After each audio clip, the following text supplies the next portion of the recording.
అరే నన్ను నమ్మయ్యా, నర్సిగాడు తెలుసు కదా, మస్కట్ పంపిన. ఇప్పుడు చూడు మస్తు కమాయిస్తుండు. ఊర్లో కొత్తిల్లు గిట్ల కట్టే.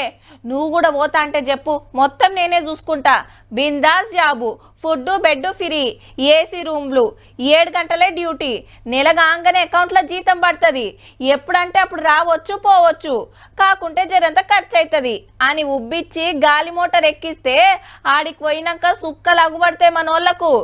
ఇప్పుడు గీ ముచ్చట దేనికి యాడ్ చేస్తున్నామంటే, గల్ఫ్ కార్మిక సంఘాల లీడర్లతోటి మీటింగ్ పెట్టిండు సీఎం సారు. తెలంగాణకెంచి దుబాయ్, ఖతర్, కువైట్, జోర్డాన్ కు బతకవైనోళ్ల బాధలు మంచి చెడ్డలు అరుచుకున్నాడు.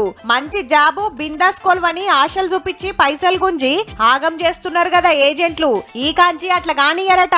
సర్కార్ గుర్తింపు కార్డు ఇస్తేనే ఏజెంట్ కింద లెక్క. ఎవలే దేశం పోతుర్రు, ఎవరు తీసుకుపోతుర్రు, ఏ కంపెనీ తరపున అనే వివరాలు తీసుకుంటారట ముందే.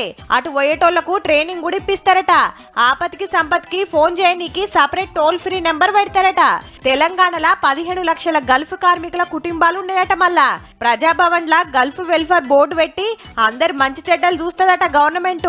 గల్ఫ్ కార్మికుల బీమా రైతులకు ఏ విధంగా అయితే బీమా అంటే ఇప్పుడు ఈ 5 లక్షల లెక్క ఎట్లయితే ఇక్కడ రైతులకు ఉన్నదో గల్ఫ్ కార్మికుల కోసం కూడా ఆ కుటుంబాలను ఆదుకోవడానికి, గల్ఫ్ కార్మికుల కోసం ఢిల్లీలో సుత కొట్లాడటానికి నిజామాబాద్ నుంచి జీవన్ రెడ్డి సార్ ను పార్లమెంట్ పంపాలని కోరిండు ముఖ్యమంత్రి సారు. జీవనానికి కూడా అట్లా అదృష్టం వరించి కేంద్రంలో మంత్రి అవుతాడని నేను భావిస్తున్నా. కన్నోళ్లను కట్టుకున్నోళ్ళని ఇడిచిపెట్టి దేశం పోయి ఏదో ఒక పని చేసి 10వ పరకో మిగులితే ఇంటికి పంపిస్తున్నారు. గసంటోళ్లకు ఇంత ఆసర కావాలని సర్కార్ ముంగట పడుతుందన్నట్టు.